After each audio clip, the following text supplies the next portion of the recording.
tu pecera y hacer burbujas de amor por donde quiera, pasar la noche en vela. O Zona Rural está aqui na Universidade Federal apoiando as ocupações, porque eu acho que isso é, antes de mais nada, missão e conceito do projeto. A Rural ela trabalha com a cultura e com as artes como plataforma de questionamento de construção de cidades. Então a gente não podia estar nunca fora ou longe de um lugar como esse, que antes de mais nada é um lugar de conhecimento, né? De compartilhamento de conhecimento e também de construção política. E hoje a gente vê um discurso na mídia convencional, que as universidades estão ocupadas por minorias, ou que isso é uma minoria barulhenta, ou que a CUT e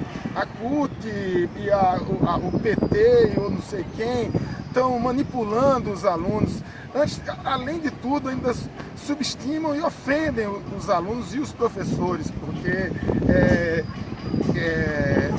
diminui o movimento para uma coisa que está sendo induzida, e é uma coisa espontânea e urgente, e sendo da universidade, é um dos lugares mais legítimos de onde podem aparecer agora os levantes que podem engrossar aí um caldo. Todos os dias, a mesma condição, toda a poeira do seu cotidiano. Todos os dias, as mesmas horas, a mesma espera pra debaixo do tapete.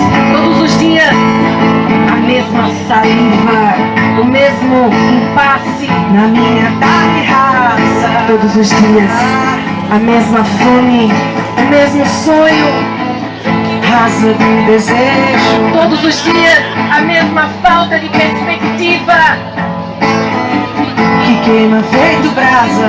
Todos os dias, a mesma cama, a mesma cadeira na minha tarde rasa. O mesmo corpo, a mesma pula, a mesma morte. Eu vi você. Todos os dias, o mesmo infarto, a mesma condição. Olhe minha cara. Todos os dias, o mesmo atraso, o mesmo imprevisto. Perdeu sua joia rara. Todos os dias, a mesma grata. Eu já não faço nada. A mesma janela, o mesmo sonho. Para frente, para trás e para o resto da vida.